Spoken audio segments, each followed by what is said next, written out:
Welcome to this week's edition of Black Authors Matter TV, where we interview the latest movers and shakers in the African American literary community. You'll meet some old friends, discover new ones, and stay abreast of the latest book developments around the country and even the world. So sit back and relax for the next 2 hours with Black Authors Matter TV co-hosts Gwen Richardson and Dr. Rhonda Lawson.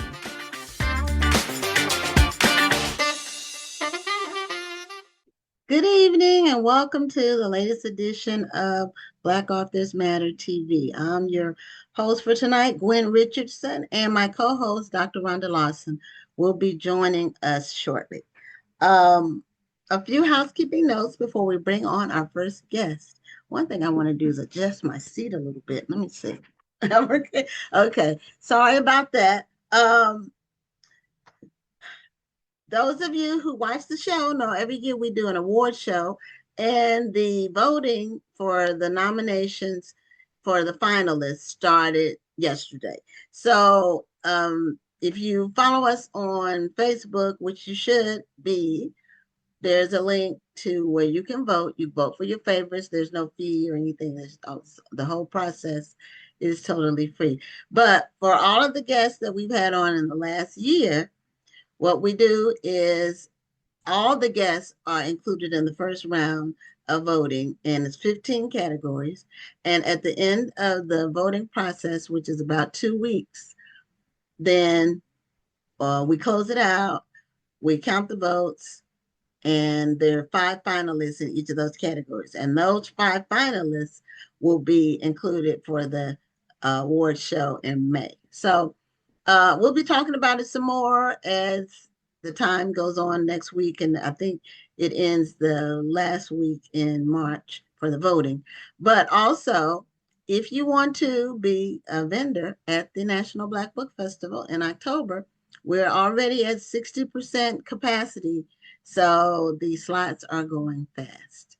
So don't delay, and the early bird rate ends March 31st. After that, the price goes up and everything. So tonight we have a great lineup, as we always do.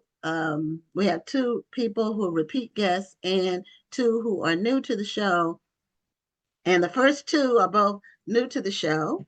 And our first guest is Jessica Watkins. She is a multi-published author, best-selling author. She started her own publishing company. You might see some books that say Jessica Watkins Presents, and I believe those are her authors. That's how all of her books are presented by people other than herself. So, Jessica, welcome to Black Authors Matter TV. Hi, thank you for having me. I appreciate it. You're welcome. And also, Jessica, you're going to be one of our featured authors for this year's National Black Book Festival in October. So people who want to meet you in person can meet you there. So, and you have a new book out. But first of all, tell us about Jessica Watkins and how she started writing and how your career evolved into all these different things. Well, I've always been writing as a hobby since I was really little. My mother said I used to tell her stories when I was 5 and ask her to write them down for me. So that was always like a hobby for me. Like I didn't play double dutch or go outside and like play. I always wrote books up until I graduated from college, and then I attempted to self-publish my very first series, which was called Love, Sex, Lies. And then in 2013, I was signed to a independent publisher where I released Secrets of a Side Chick, and I released quite a few series under that publisher. And then I went independent in, I believe, 2016. And I've been independent ever since. I did sign a contract with Black Odyssey, and I released my first traditional release, I Love You Too Much, just a few weeks ago. Yes. And yeah, I've been writing full time since 2015. Oh, wow. Okay. Oh, and I released a film. I forgot to say. Right. And let's see, you're doing so many different things. Yeah, I produced my Mhm. first film in okay, it was before COVID. So it's 2019 when we filmed it. It didn't get released until 2021. Right now it's on Tubi. It's based on my most popular title, Secrets of a Side Chick. Um, Okay. and then I have my Black Reading is Sexy line where I have mostly book totes. I'm a lover of handbags and books, so I combine both of them. And my logo, Black Reading is Sexy. So I have book totes as well as like this denim jacket that I have on and other apparel that I use just to promote myself and my work. And I also have the Chicago Urban Book Expo, which is an annual expo that I have every year here in Chicago in September, which has been growing every year. We're on our 11th year this year. And I also have, I just, When do you sleep? That's it doesn't feel like I'm doing all this stuff until I say it. But I also have the international okay. trip, Book Lovers and Friends. This is the second year. The first year we went to Cancun, Mexico. This year we're going to Montego Bay, and next year we're going to Antigua. And that's just like a relaxation for authors and readers and friends and family just to get together. Like we always get together on these trips and network, and like the authors are always working and doing seminars and selling their books. So I just want to have something that we all just get together and fellowship and have a good time and relax. So that's what Book Lovers and Friends is. Okay. So now I knew about the Chicago, was it the Urban Book Expo? Hmm. But I didn't know you were the person. Oh, Are yeah. you the person who started it? Yes. I started it and I managed the Chicago Urban Book Expo. Yes. Okay. See, I didn't know Hmm. who was behind it. So I Hmm. I see the ads and I see them mostly. I'm real friends with Quan. And Okay. so Quan, and I've known him a long time since he really Hmm. first started. So he always, generally, he's there. He may be there every year, but he advertises that he is there. And then other people I'm connected to on social media will advertise it. Hmm. So I've seen Hmm. the ads for a long time, but Hmm. I didn't know who was the person behind it because you really never know. Because we put on the National Black Book Festival. My Right. husband and I started it. This is our Okay. 19th year, but Okay. a lot of times people don't know who's behind stuff. And really, quite honestly, you don't, for me, I don't necessarily want them to focus on that. I Right. want them to focus on the overall event, Hmm. and not necessarily because I don't use it to promote myself. Hmm. In fact, I never get to attend my own event really because I'm working. I'm working the whole time. I honestly don't want to attend my event. One year I wanted to not attend, but every time I say I'm not going to, everybody looks at me like I'm crazy. I'm like, no, I just want to be at the event and like just experience it from the Yeah, other side of the table. Like the yeah. entire expo, I'm selling books and I never get to like really walk around and see what's going on. So Me either. one So year. I don't really, well, I do sell my books because I'm an author too, but I do Mm-hmm. sell my books, but not, we have a line of apparel too, but it's t-shirts mostly that we have designed. So, um, but so I'm managing the event.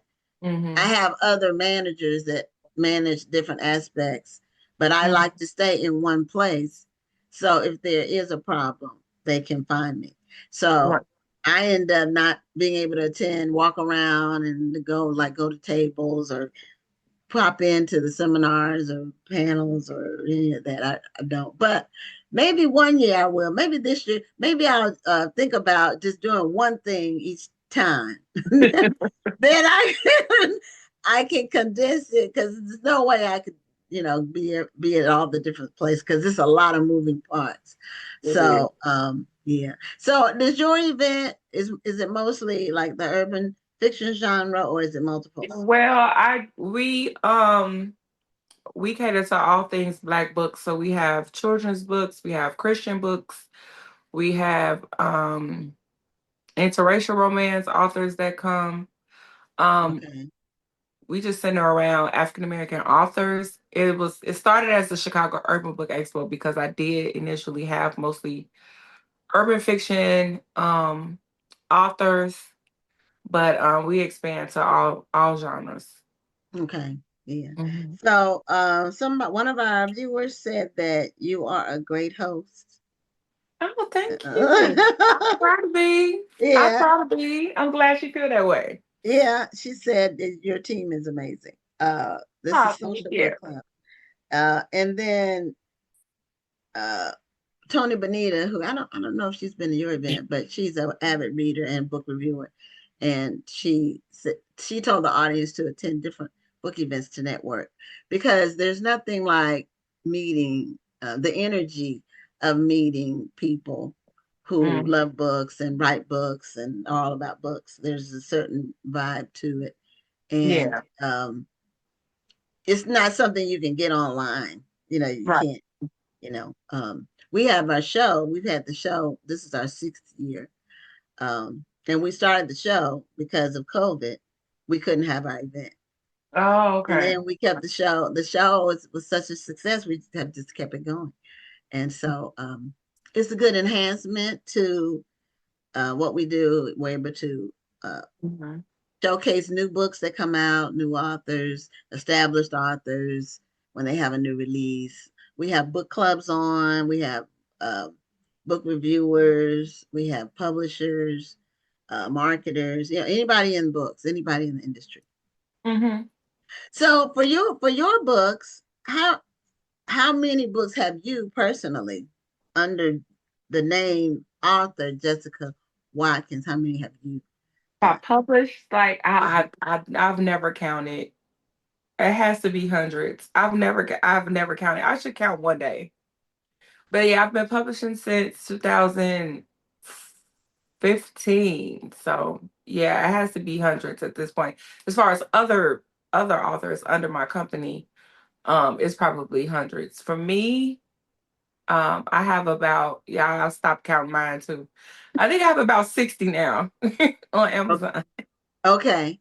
So Yeah. do you have a certain lane you stay in, a certain um thing that you're known for as far as what's your signature thing? I'm known for urban romance. I'm known for I believe I'm becoming known for having a good villain. And Okay. yeah, but I'm most popular for my urban romance, urban fiction and urban romance. Okay. All right. And what's the setting for your books? Are they based in Chicago or are they different places? All of them are based in Chicago. Even if they travel in the book, everybody lives in Chicago. Oh, okay. All I'm right. just not comfortable writing a book about anywhere else because I don't want to like lie. Like I don't want to like make something up about that city and not know what I'm talking about because readers are, even though this is fiction, readers are so specific. Like I wrote a Man. book one time about some characters that were from Chicago, but they went to Freaknik in Atlanta. So this was like a throwback. So it was like 1996 or something, and it was supposed to be the last Freaknik. And I said they got on a yacht, and the readers on TikTok were like, a yacht? There's no ocean in Atlanta. And I'm like, wait a minute, my sister is the first lady of a church down there, and they go on a yacht every year for women's. So I have to like I have to research it. I'm like, wait a minute, am I tripping? I'm like, okay, Lake Lanier. There is a Lake Lanier. So I don't want to even like get into it with anybody else's city. Like even I wrote a book, The House of Virginia. I wrote it with this rapper. His name is Sue Surf. And that, okay, so I did write one book that was based in another city. And that was in Philly, I believe. But he had to tell me, I had to tell him, like, look, I need street names. I need the names of the neighborhoods. I need the name of like the projects. I need to know everything about this city because I can't say anything wrong. Because he had wrote a song that was like a story, kind of like the, R. Kelly's Trapped in the Closet, and he tells a story. Hmm. So Sue Surf, he wrote a story. He wrote a song, but it was a story, and he wanted it turned into a book. So I just took it and turned it into a book. But I had him like he needed to tell me everything about that area because readers are very specific, even though it's fiction. They They want are. a lot of truth in it. They do. And sometimes they can be wrong. But I only have two novels. I have 15 books, but I only have two novels. Mhm. And I'm in Houston, and Okay. the setting is Houston. Because Mhm. I know Houston, I know the streets, I know, and it's the same thing. If I were to even when in a character in the book uh lived in like an outer suburb of Houston. And Mhm. I just really, I like Googled some outer suburbs that weren't too far, like maybe 70 miles out of the city. And I picked one. It was called Brookshire. And then when I was writing about the character, I said, well, shoot, I need to know something about Brookshire. Otherwise, I can't say anything about it. So I took one Saturday, my husband and I drove to Brookshire so I could just get it. It's a small town, but so I could get an idea about the streets and the atmosphere and all of that. So I wouldn't just be making stuff up. So I do understand what you're saying about that. Mhm. It's important to be authentic, especially when you're describing things and people and places and where they're going to be going and what's going to be happening and all of that. Right. Right. So, you've been your first personal book came out in which year The first book I when you self-published, self-published? Mhm. oh goodness, I think that was like 2010 or 9 or something. I only sold like 5 copies. It didn't sell a lot. I didn't know what I was doing. Like once Secrets of a Side Chick came out and that became popular, then I republished that initial series that I published, Love, Sex, Lies. I republished it because I was like, okay, now I know what I'm doing and everything. So it republished in 2015, but my first time publishing, I believe, was like 2009, 2010. Okay, so it's been a But while. You're getting close to 20 years. I don't know. I feel old. Yeah. I feel like, I feel like old in the industry. Well, you're established. Use Yeah. a word that doesn't it doesn't have a negative connotation. And we need veterans. We need people. I've been in the book industry um, in wearing different hats for 25, 26, 27, 27 years. I had to Okay. count because we started as an online bookstore, Okay. cushcity.com. And then we opened a brick and mortar store for 10 years. We were still selling online, but we had brick and mortar. People were coming in the front door. We were shipping out of the back door. So, and then we started the festival in 2007. Okay. So, but we got out of the retail business. We started doing more marketing and promotion and things like that. So when somebody is your what's the name of your publishing company that you Jessica publish Watkins under? presents. Jessica Oh, Watkins presents. Mhm. okay, so it is Jessica Watkins Presents. I didn't know if that was just the moniker that was on the books or if that was Oh, actually. that's the company, yeah. Okay, so how do you decide who you want to bring on under your wing? Well, I actually don't publish other authors anymore. I stopped about 3 years, 2 to 3 years ago. I stopped. So, well, when I was writing, when I was publishing initially, I wanted to give voices to, new authors. It was really hard for me to break into the industry. I had submitted query letters to many, many publishing companies over the years and got denied or didn't hear back at all. And that was like very frustrating for me because I really wanted to be a published author like my entire life. That's all I wanted was to see my books on the bookshelves one day. So I wanted to give that opportunity to people um faster than it happened to me. So I really enjoyed working with new authors. I really enjoyed teaching them how to go off on their own. Like I hope that everybody who graduated from my company was able to, be independent or move on to bigger things. Um, I published urban fiction. So I was really looking for like urban fiction, urban romance. Interracial romance is what I started publishing initially, though. Even though I'm an urban fiction author, my best friend actually forced me to publish my first book under my company because she didn't want anybody else to publish. And I'm like, girl, I have my own publisher. I don't know what I'm doing. And she was like, no, you're going to publish my book. And I'm like, okay. So that's how I initially became a publisher. But right now, I'm only focusing on my own work. Okay. Yeah. So, what made you decide not to publish other people? Did you get burnt out? Did you was Um, just I was burnt out and I felt a lot of it was very heavy for me if I released somebody's book and it didn't do what they wanted it to do. That responsibility was a lot for me and I needed a break from that. Yeah. okay? I Yeah. can I can imagine. Oh, I've had people ask me to. I've done some ghostwriting, but I've had people ask me about doing other people's work, and I don't have the patience. To me, Mhm. that it takes a lot of patience to work with all the different people and all the different steps that you have to go through to get the finished product, or even telling people, this story isn't really, you know, Right. marketable. Just, Right. it's like stepping on somebody's dreams or whatever. Yeah. I just didn't want to do that. So I never got into that. I self-publish all my books, and Mhm. that's enough for me. Yeah, this Mhm. this it's been freeing the last 2 years, just focusing on my own work. It really has. I mean, Yeah. I enjoyed it. Like the authors that I've published that are doing well right now, and I see them, I'm like, that's great for them. Like S.K. Leslie and Tiffany Patterson and Keita Kendrick and even like Sheree Lewis, Tatiana Timmons. Is it? Wait, I think it was the other girl. I can't think of her name. I'm sorry.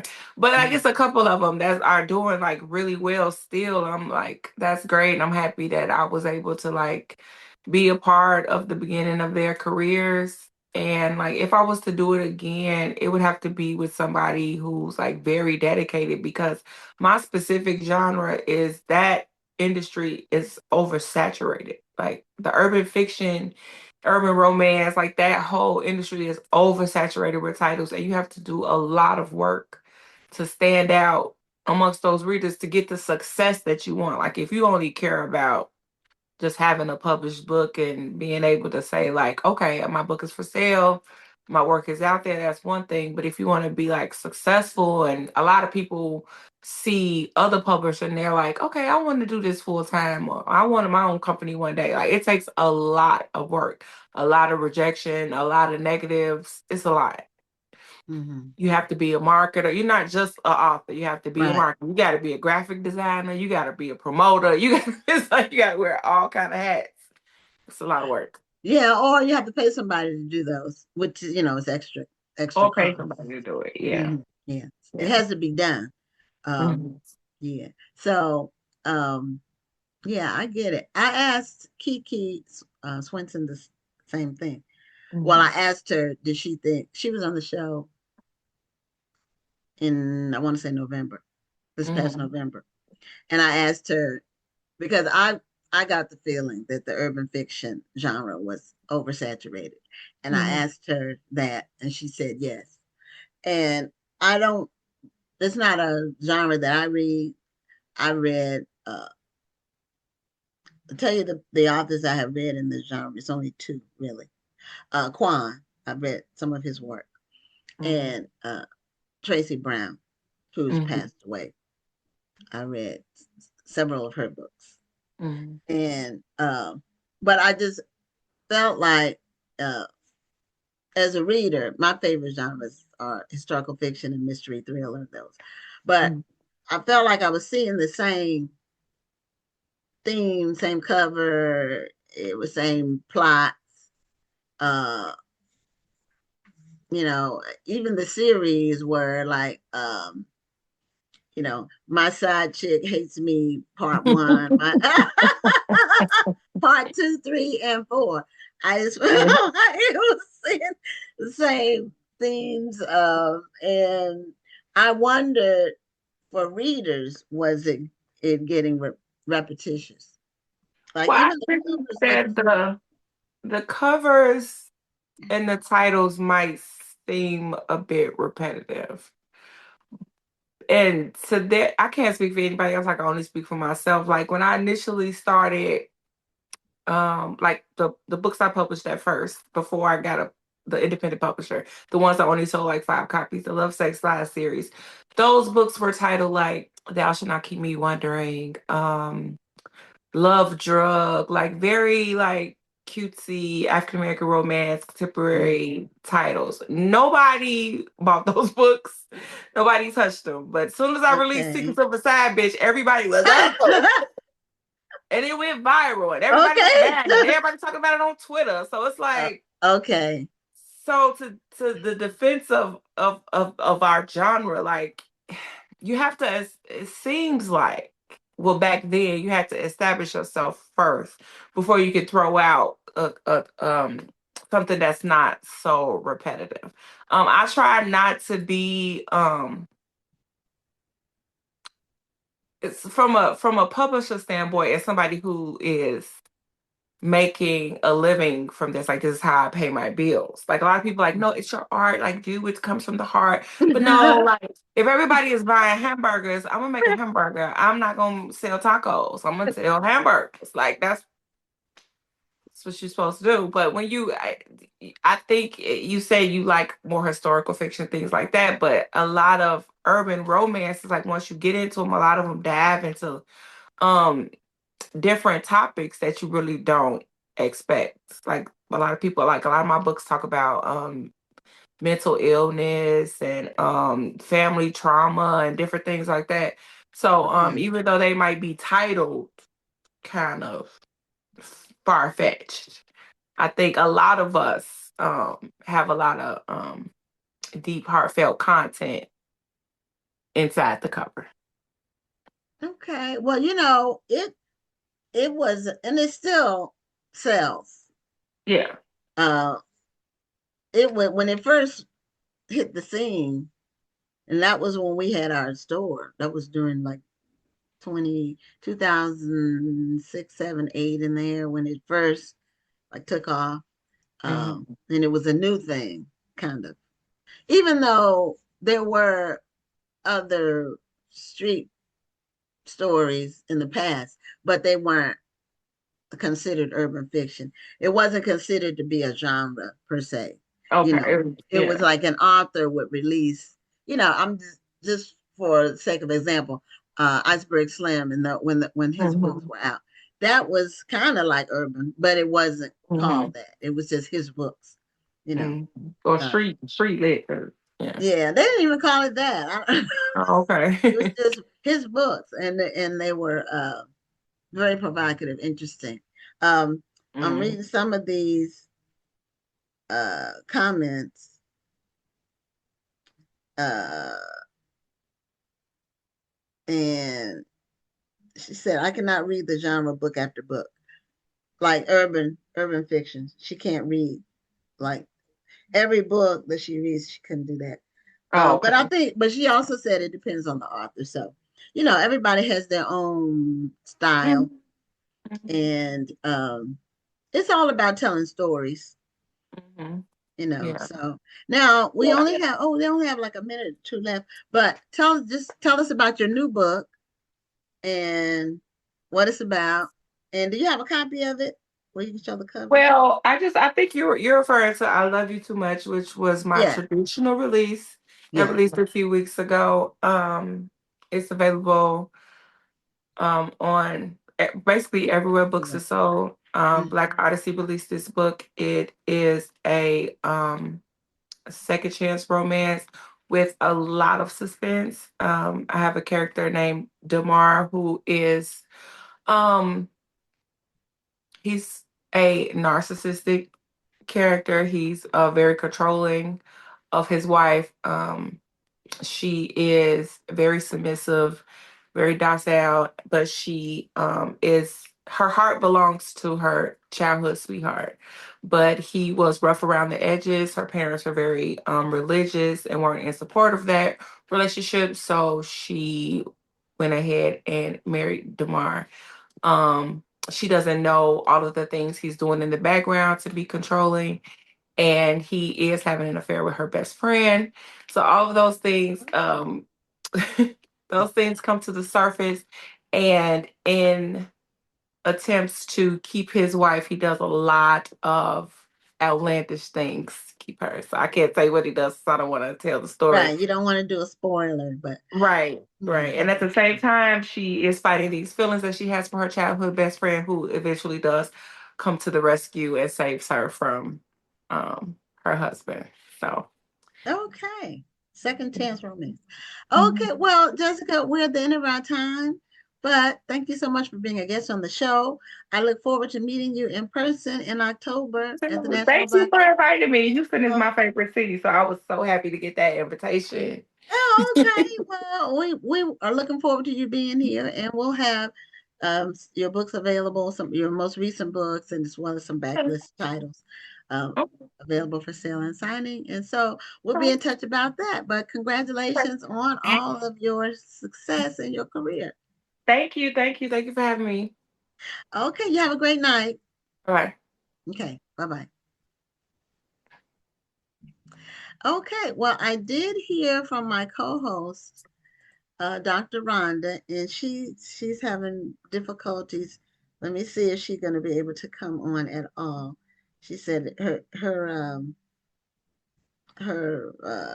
something has happened with her computer, so hopefully maybe she'll be able to come on later on, and if not, then I'm it for tonight. So anyway, um, our next guest is also new to the show, and his name is Geoff Bennett.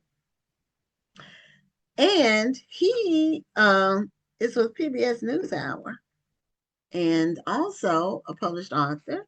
But his book comes out actually next Tuesday, and it's called Black Out Loud.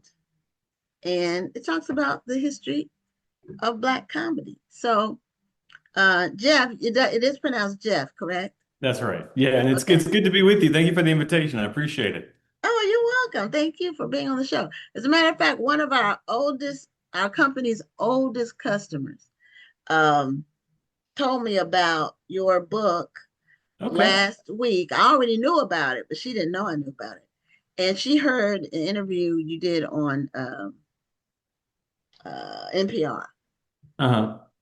And so she told me about it, and I told her that you were going to be on the show. So that I already Well, knew great. about the book. And so the word is getting out there.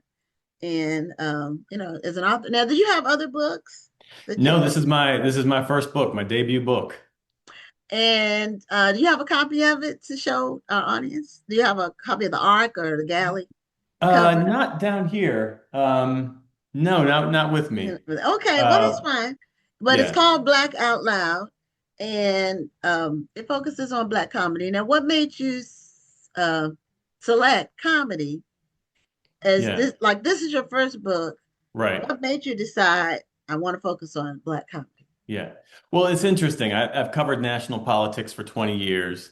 The co-anchor of the PBS NewsHour. Before that, I covered the White House for NBC News, and I was a frequent anchor on MSNBC. And so when I had this opportunity to write a book, one of the first questions I got from one of the publishing houses was, why don't you write a political book? Why don't you write a book about Donald Trump or Joe Biden?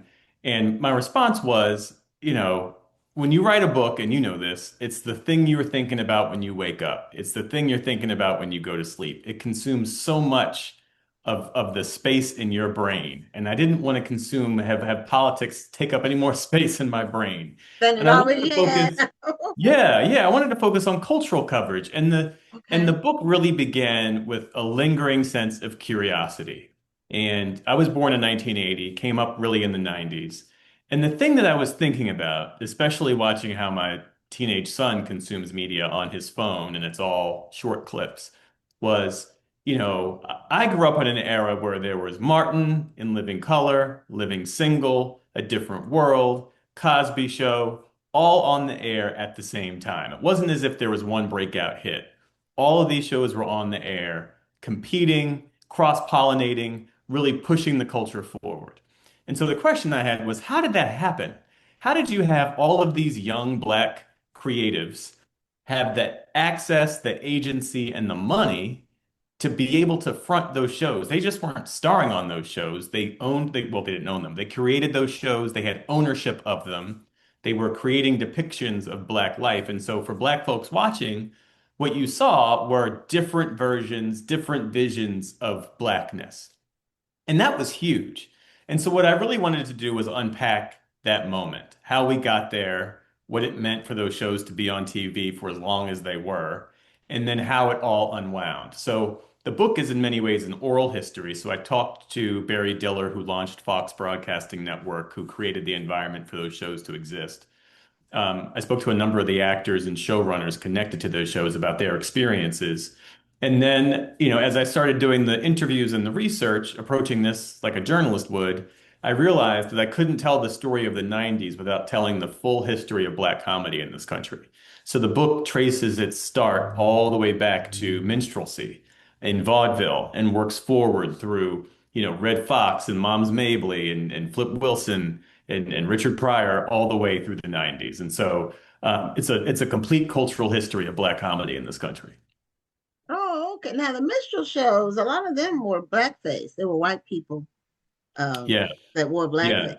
A lot of There, those. there were, there were, and there were also Black actors like Billy Kersands, for instance, was one of the first um, nationally recognized comedians. But because, he was a product of his era, he had to perform in these really narrow racist constraints. And so even then, when he was really forced to do caricatures and minstrelsy and wear blackface, there were aspects of his performance where he was trying to infuse some dignity and some humanity, which is really interesting to go back and watch that now and see some of the pictures, because that was the only kind of performance they were allowed to do. In minstrelsy back then, that was mass entertainment.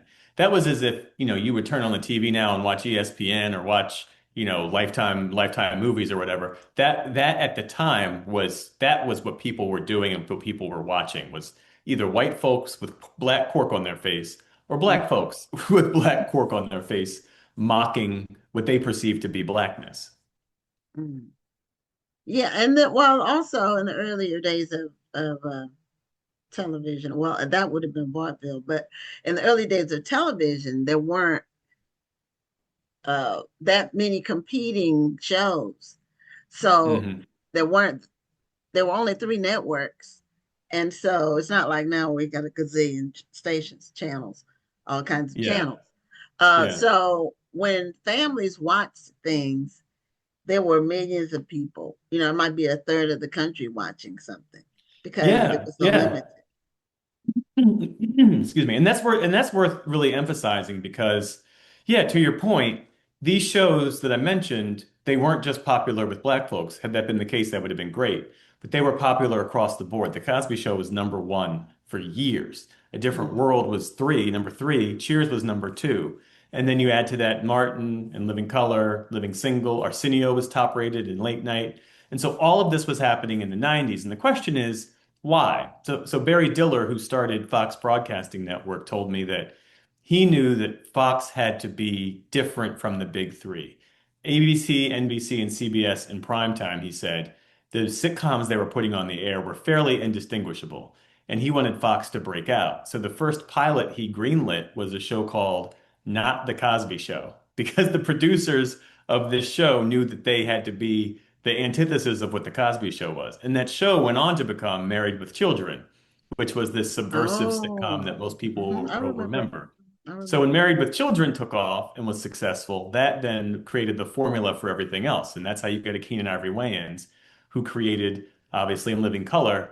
But even beyond creating that show, he had to create a pipeline of talent because the pipeline of talent for comedy, sketch comedy, was all about Saturday Night Live.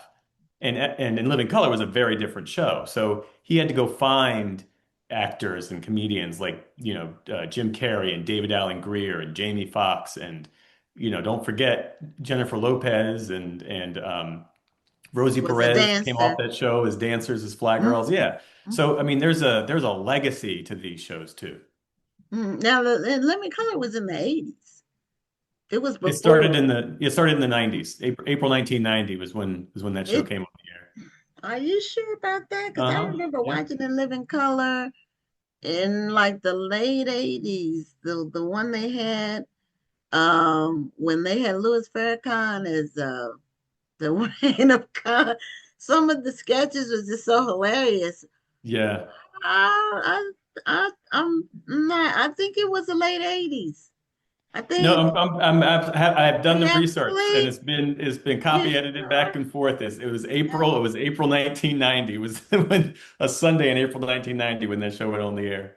Okay, well, okay. I need to go back and look at my. I actually And have the all the seasons of In Living Color on DVD. yeah, yeah. I And same, do you they have the they were Chappelle so show too? hilarious. Yeah. Hmm? Do you have the Chappelle show too on DVD? No, I never got the show. I never watched the Chappelle show. Oh, okay. Like I only watched an episode here and there. I wasn't one of the. I watched Martin, Hmm. and well, before these shows, you had the Jeffersons Hmm. and Good Times. Before that, you know. Yeah, yeah. And the point I make in the book is that even though they were black sitcoms, they were created and written by white folks. And so what's so specific about the 90s is you had Oh, okay, okay. yeah, I see. you I had see where you you're going had with it. black writers in the writers' rooms and Mm-hmm. black creators, and so these shows were very specific and authentic. And in being specific, they were universal, which I think is also Mm-hmm. really interesting because you could make the argument that a show like Martin, if you're living in the middle of the country and you don't know any black folks, don't have any black friends, why would you be tuned into a show like Martin? And it's because he was so specific and funny, and authentic that there is a kernel of truth that resonates for people, even if they don't know what it is to be a radio DJ in Detroit and have your friends always in your house cutting up. You know what I mean?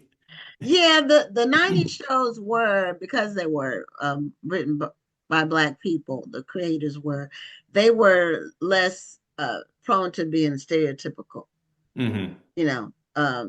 It was more, it was really groundbreaking stuff. Yeah, And yeah. my daughter, who's will be 30 soon, one of her favorites is Living Single. She loves Hmm. that show. And it wasn't on when she was growing up, but it's just hilarious. The things that they do on there is the scenes, that the ideas, just the camaraderie among the characters on the show, the Yeah, yeah. interactions that they have. Yeah, I spoke with Erica Alexander for this book, who played Okay. Maxine Shaw. Yes. And one of the questions I asked all the actors connected to these shows was, did you understand the cultural impact of what you were doing at the time? And they all said no, because at the Mm. time, what they were trying to do was create shows that were funny and resonant and that would drive people to watch week after week. But she said over time, folks like Kamala Harris and Diana Presley and Stacey Abrams would come up to her and say, "Your character, Maxine Shaw, attorney at law, inspired me to go into whatever high-powered profession it was, whether it was the legal realm or politics." And it was because, those shows allowed people watching to sort of play in their mind's eye what that would be like. And that's important. And that's missing now. I mean, these days we don't have a monoculture where there's no shared reference points. You might have a couple of Right. tentpole moments like the Super Bowl or Mm-hmm. Oscars or whatever.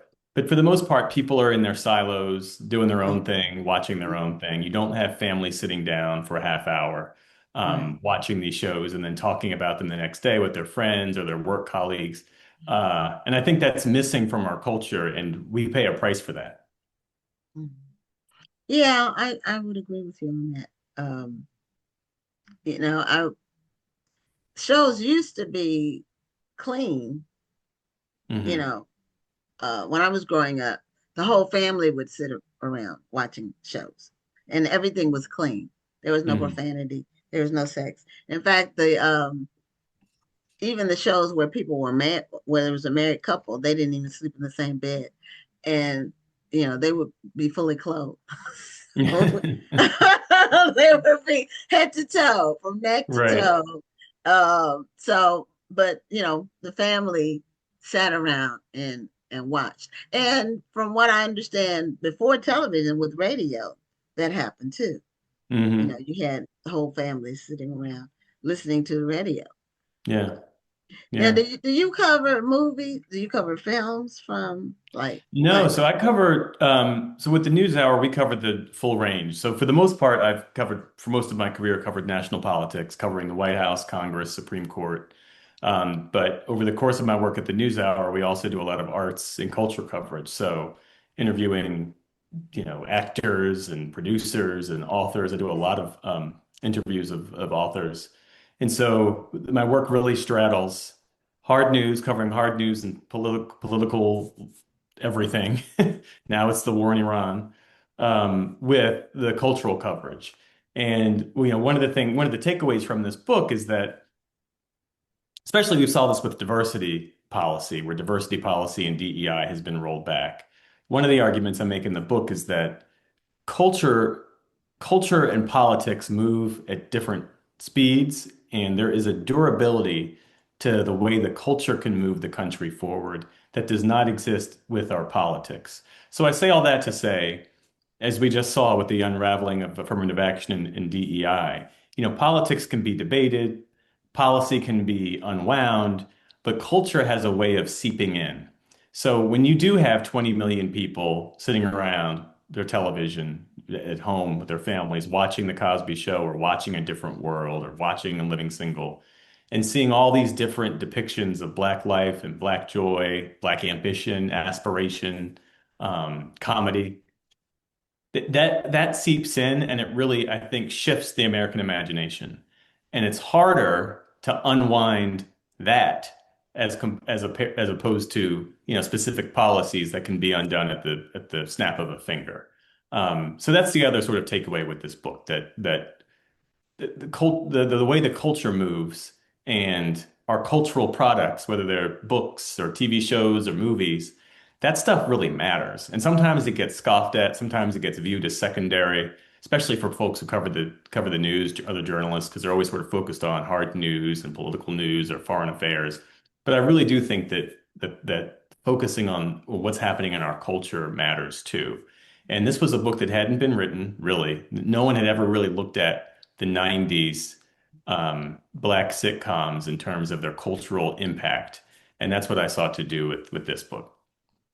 Oh, okay. Now, do you cover movies in the book about comedic movies, comedy movies? To a lesser degree. So, talk about Eddie Murphy. I Yeah. cover movies in the context of the comedians, if, comedians who did that work. So Eddie Murphy obviously had an incredible film career. So did Richard Pryor.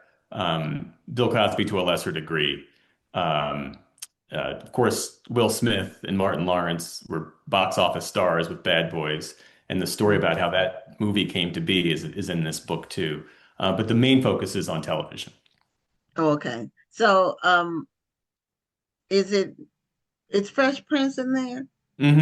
Yep. Okay. So you are covering that. So what you start with vaudeville more or less as a backdrop or historical um, Right.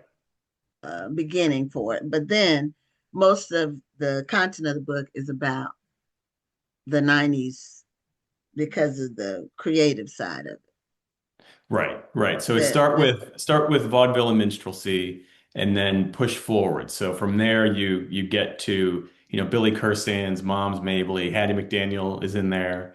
Okay. Then it's Flip Wilson, Dick Gregory, Richard Pryor, Eddie Murphy, and then we get into the 90s. And each show has its own chapter. So Fresh Oh, Prince and okay. Living Color, Okay. Martin, um, Family Matters gets a mention, because Okay. even though that often isn't sort of viewed as a quote unquote black sitcom, it certainly was. And ABC built their entire TGIF lineup based on that show. And then I end with Chappelle Show. So Chappelle is sort of the button on the 90s. That show was in the early 2000s. But that's kind of where my coverage of this comes to a close in the book. Oh, okay. All right. We have some questions. Mhm. Someone said, do you sit down with your son and watch any TV together? Yeah, yeah. So thank you for the question. We watch A Different World. I went to Morehouse. I'm trying to Okay. encourage him to go to Morehouse. So Okay. Now, uh, is he in college or in high? Is he? no, no, he's in middle school. We He's got a in little middle while school. ago. Okay, Yeah, so you're planting yeah, the seed. yeah. Exactly, exactly. The Cosby Show still holds up. In the book, I don't spend a lot of time talking about Bill Cosby's uh, Issues. the monstrous accusations and the stuff that he Right. did time for. I try to separate the art from the artist. Mm. But that show is, as we know, that show is hugely important. So yeah, so really, it's A Different World and Cosby Show that we sit down and watch. And then, the A Different World's getting rebooted by Netflix. So they're down in Atlanta right now shooting the next, or I guess the first season of the A Different World reboot, and Debbie Allen is connected to it. And in my coverage of A Different World in this book, everybody I talked to said she came in and she saved that show. And her sister, Felicia Rashad, after the first season, said to Bill Cosby, this show isn't working and you need to fix it. And the way to fix it is to bring in my sister Debbie. And that's what he did. And she went in there and cleaned shop in the writer's room and she went to Howard. So she had the experience of having gone to an HBCU and Mm. basically refashioned that show to be more authentic and real, and saved it. Oh, wow. Now, someone else says, well, you did mention this. What inspired you to write the book? And they've been watching. So, and they talk about how many stations, channels there is. It's so fragmented now, and not just TV, but TikTok and what's online. Yeah. And you Yeah. had mentioned, I know with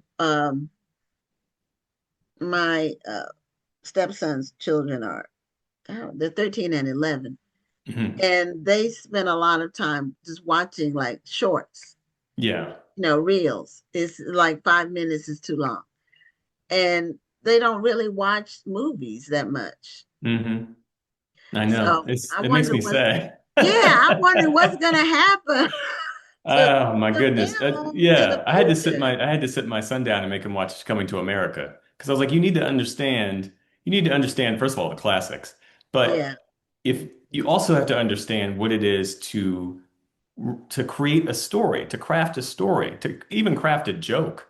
And that's the thing. I mean, obviously, people of a certain generation always feel like their generation had it the best. I know I certainly do.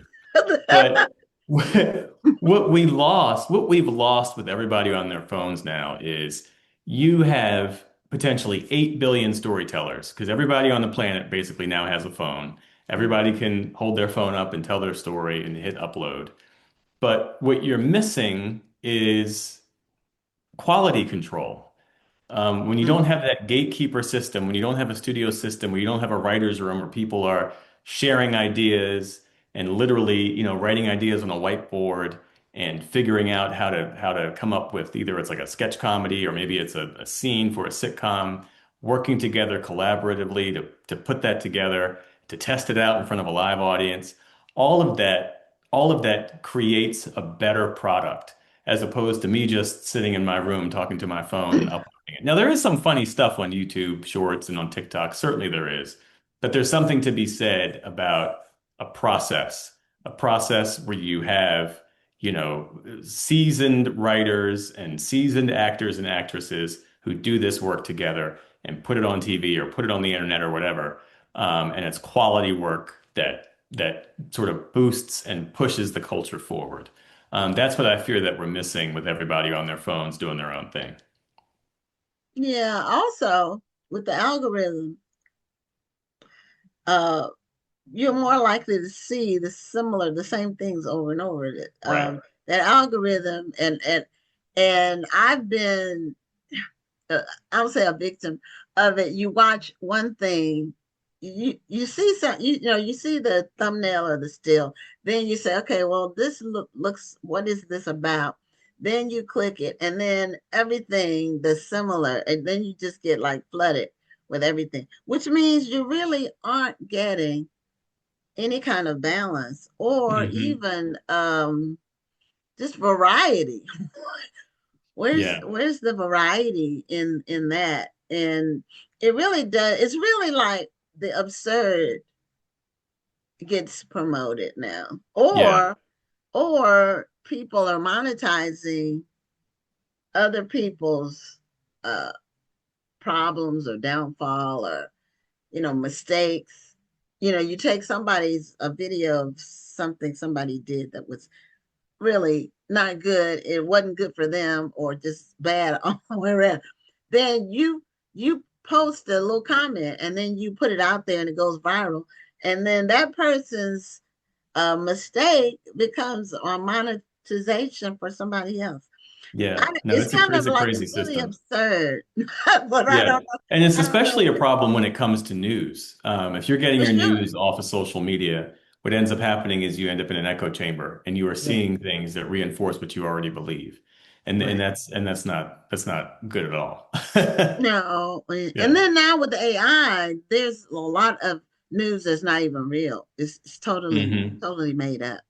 Yeah. Um, and but it looks real Hmm. because AI can make it look. It'll say breaking news on it, and it'll be about a celebrity, and it's completely false. But it'll be a story because AI can just write a story and people believe it, and then it's a I was going to use the term brave new world, but I don't know I don't know if that's the term I want to use. But I think we still will always need laughter, Yeah. um because if you focus on too much reality or realism or just seriousness, that's not balanced either. So Yeah. And that has been the story of Black folks from the very beginning. We have always found ways to find joy and laughter, even when the moment didn't necessarily call for it, and even when all the chips were down. Laughter, comedy, joy has been used as a survival tool. It has been used as a tool of resistance. It's a way to expand, I think, the American imagination. So this book gets to a lot of that. I mean, if you are a fan of 90s sitcoms, this is a book for you. If you're a fan of Black comedy, this is a book for you. Cultural history, this is certainly a book for you. But for me, I definitely wanted to give those creators and those actors their props because to think of it, Martin Lawrence, Keenan Ivory Wayans, Will Smith, Yvette Lee Bowser, who created Living Single, Mara Brock Akil, who created Girlfriends, the list goes on. They were in their early 30s, maybe late 20s when they were doing this work. They had a lot of weight on their shoulders. And because they succeeded, it allows space for an Issa Rae or a Lena Waithe or a Quinta Brunson to create Abbott Elementary. So the history of Black comedy in this country, history, frankly, of Blackness in this country, has always been someone carrying the baton and handing it off to the next person. And what I found in this book is that that has certainly been the case when it comes to Black cultural creation. There have always been people doing the work, and when it was their end of the road, they sort of handed that baton off to the next person. And so the DNA is there. The DNA is in that lineage, and this book speaks to all of it. now, where do you see comedy going in the future? Like do you see where do you have like a crystal ball from the research that you've done on it? Um, Yeah, how do well, you perceive it? stand up is still really, really effective. I mean, Dave Chappelle is still doing stand up specials for Netflix, and they're more social commentary in many ways than they are pure stand up. Uh, Obviously, we talked about social media, TikTok and YouTube, so it's certainly there, but it's diffuse. So in some ways, an Eddie Murphy special or a Richard Pryor special or a Dave Chappelle special because so many people were watching them, or Chris Rock, for instance, or Kings of Comedy, Queens of Comedy too. So many people were watching them simultaneously. It really shifted the culture. Now it's harder to do that because there's so many people doing so many things in so many different silos. So that's the future. The future is there will always be talented Black comics. There will always be talented Black storytellers, but the platforms have changed.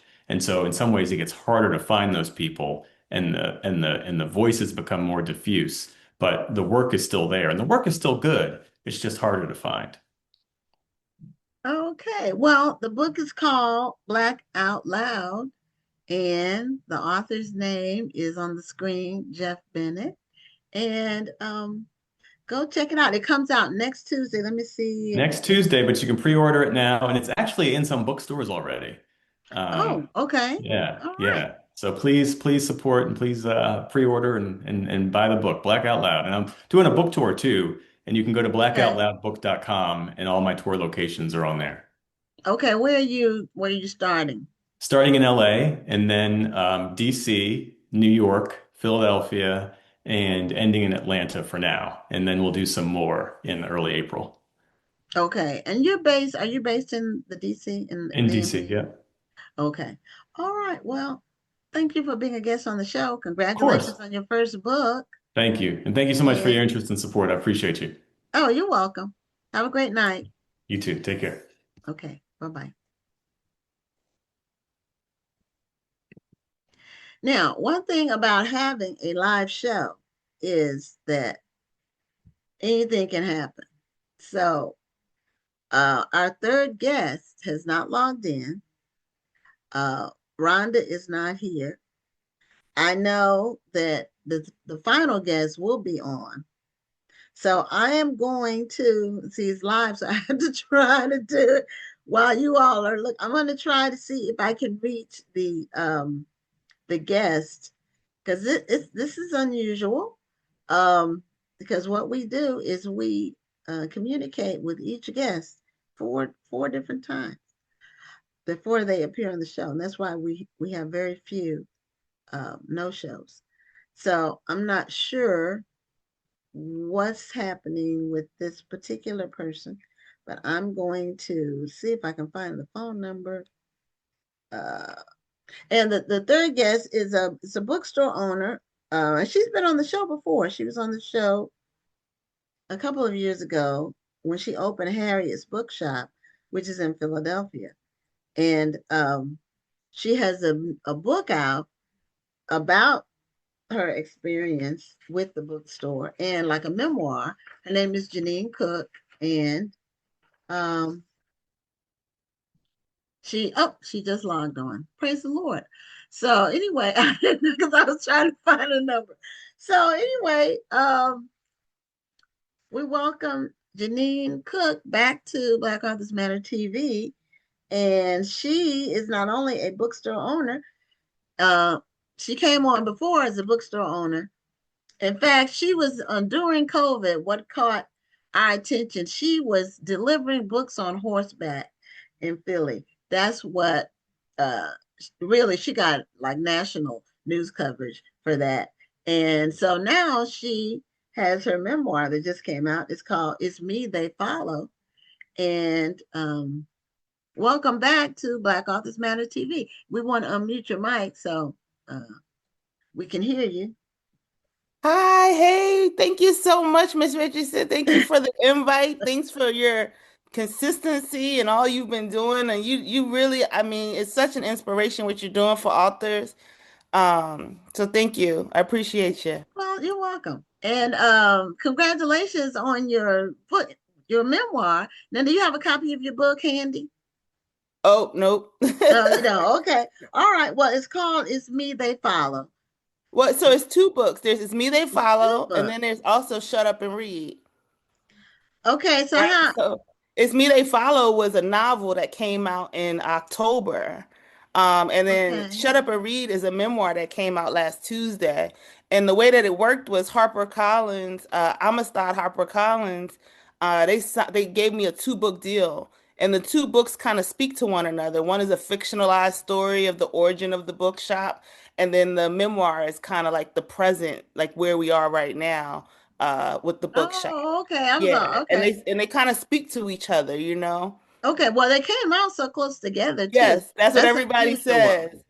And so that was a strategy that my editor, she's amazing, Abby West at Amistad. But Okay. the idea was that you're kind of living in this bookshop world from two different angles. Okay. And that if they do well, which I hope they do well, and I hope folks that are listening help them do well, we can continue it on as a series of some sort. Okay. So, um, were these your first two books? Yes, ma'am. Yes, ma'am. I've Okay, never, I thought so. So yeah, how did both you of go them. from bookstore owner to author? Yes, ma'am. Yes, ma'am. It's kind of it's a while to go from one side of the aisle to the other side of the aisle. I think it gives you a huge appreciation for the hard work of authors, and also helps authors, going out on the road, have a huge appreciation for what it is that we do as booksellers. And so it's like looking at the same, industry from different lenses. Okay, so now how's the bookstore doing? The bookshop is doing great. The bookshop is still rocking and rolling. Tomorrow, we have one of our customers who's going to be um, proposing to his fiance. Hopefully, she says yes and becomes his fiance tomorrow. So we're all like excited Oh, and okay. putting flowers up, and it becomes when we say it's a community space, we really mean it, right? Whether that be like we've had baby showers and weddings, in addition to all of our events, we have this series that like elders is libraries, where you can come and you can sit with an elder, and like about 15 people sit and ask one elder as many questions as we can. We had a Pulitzer Prize winning playwright in there last week, who we did a whiskey tasting with. So the bookshop is very eclectic. We call it avant-garde, and it's doing many things all at once. Now, are these all your ideas? These all these the different It's a things that are community. happening? It's a community, but yeah, I was a teacher for many years, and so I think, and then Mhm. I did curriculum development. So you know how sometimes life is preparing you for your next phase, Yes, right? And you don't even yes. realize it. What were you doing before you were doing this? Oh, well, I mean, I've had like five different lives. Right. So, Exactly. Exactly. but I have been an entrepreneur Yep. Yeah. um And when all you're of an my adult entrepreneur, I life. think you're Yes, naturally wearing a ton. You just get used to being all the jobs. right. And It's also, when you're an entrepreneur, you can have an idea and you actually can execute it without having to ask permission from exactly. anybody. And Which I so think now, was necessary for yes, certain personality types. It's yes. like you need that freedom to like, explore and innovate. Yes, that the reason I went in, well, I went in business when I was 25 for many reasons, but mainly because I don't want to be under anybody's thumb. I'm not going to be controlled. That's then, that's ever since, that's now. Yeah. I mean, and I'm it's not just a going to do natural it. fit. Yeah. I mean, and So I think in many ways, writing is similar, right? You get to like, this is the idea, right? This is what came forth. This is where we are with it. And then the risk of being an entrepreneur is the same as being a writer, which is, will people respond positively to what you've created and what you put out in the world? Um, will the results meet the input? that is true. And entrepreneurs, we tend to be optimistic. Yeah, it took me many years to temper my optimism Mm, because when I was bringing up, my optimism would be so big. So, because it's the idea I would come up with, I thought it was so excellent that right. everybody would agree and jump on board. And I Yeah. had to learn that's not likely to happen. Yeah. Sometimes it Not just on takes a your little first time. time out. Exactly. It You just have takes a to little build it. time. Right, like right now we have the trolley tour. And I keep trying to explain to people like the trolley tour is like having a whole nother business, right? We have Harriet's bookshop, but then the trolley tour is you start at Harriet's and we take you to five other Black woman-owned businesses in Philadelphia. And in between, you meet like local poets and local musicians, and we take you to spaces that are kind of like, if you're not from Philly, you get a little behind the scenes into what Philly really feels like. Um, and but it's a whole nother business. And people are like, Jeannine, why don't you do that all year round? I'm like, excuse me, this is a whole nother thing. Customer service and then working with the different shops and working with the it's like the musicians, the artists, the trolley tour conductor. Like it's a lot. And Yeah. so that's the other thing about entrepreneurship and optimism is you have to, when you say temper it, it's like every great idea takes a lot of great work too, And resources. Right, right, I mean, right. meaning money. Yes. Yeah, like actual dollars. Yeah, actual dollars. And so Harriet sponsors the trolley tour. And Okay. we sponsored it the first year, just walking out on faith. I think that's the other thing that we don't talk a lot about in entrepreneurship is that it's truly a faith walk, It right? is. It's a faith Like walk. we walked out on faith, like hopefully folks will buy tickets and we'll make this money back. But Harriet is going to sponsor it because I believed in the idea so much. And because it was so necessary, so many of our businesses were closing so rapidly, right? And so everybody was celebrating when they opened, but nobody was saying anything when they closed. Or people would be like, Yeah, it's oh, true. but not It's true. necessarily doing anything about it, right? It's Um, true. Mhm. and And so yeah, here mhm. these businesses get an infusion of customers week after week for this one quarter of the year, and it's the best we could do for now. If we could, and as we, as I grow as a leader, as I grow as a human being, I believe that I can expand and I can work with larger teams, and we can continue to do this work in grander ways. Yeah, it's you just you talking about some of the things you're doing just it took me back to some of the ideas I had in the past that I some of which I pulled the trigger on. Some I didn't. And I did when we had our bookstore, because I don't know if I told you when you were No, on. you didn't tell me before, I We had a don't think. bookstore for 10 years, Oh, from wow. 2000 to 2010. My husband and I Wow. were both full time. But we Wow. were also selling online. So we started Wow. off selling books online. So And you were then, early with the oh, online. we were very early, December of 98. Nice. And then we opened the bookstore. And so we were shipping out of the back and customers were walking in the front. So, it was uh it was And a then lot of and work. that's a whole nother conversation about working with your partner, Yeah, right? it Because is. that It ain't easy is. neither. Well, in my case, it worked perfectly. Oh, My wow. husband, we were both in business when we met. Okay. So entrepreneurship was our thing.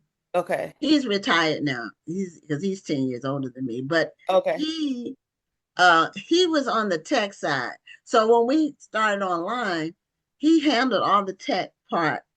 He and his Okay. best friend. I'm on the marketing, and I was curating the whatever we were going to sell. So we never clashed. Like we were doing two completely different things at work. So, and we basically were always on the same. Uh, Page. well, our way of thinking was the same. Nice. We didn't have arguments about business. We So really, I mean, and if you don't mind, but no, I don't mind it. Not at all. how'd you know that you all were a good fit early on? You mean Because when we there met? might be other folks like myself who want to do that, but it's like, Okay. you want to be selective about the partner. Yeah, you do. Well, this is what I tell young women.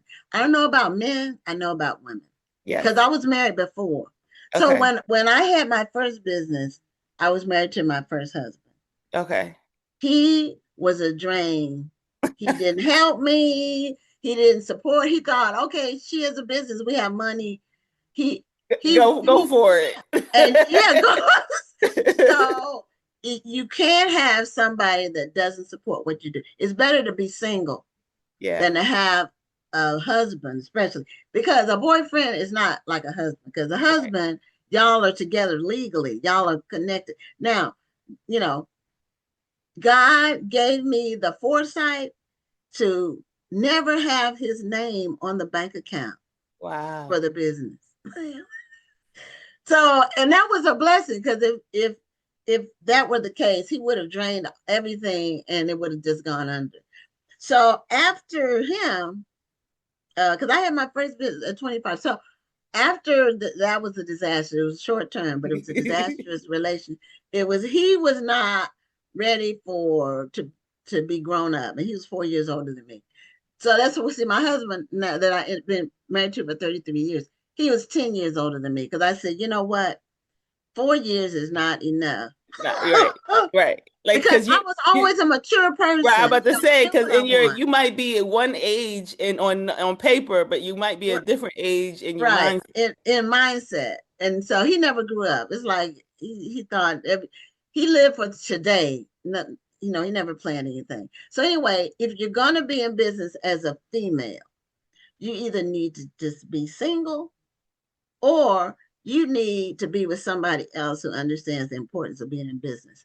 So I met my husband, Willie, my real husband, my true husband.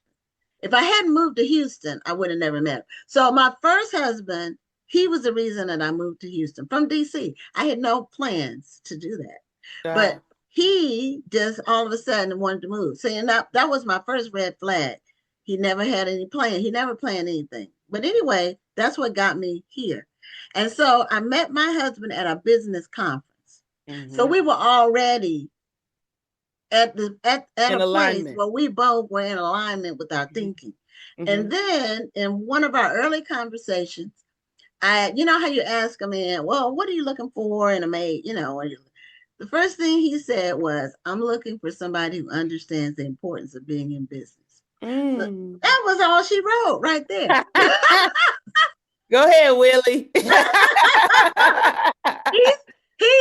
Because he was married before, and his spouse, she's family, but she didn't understand his passion.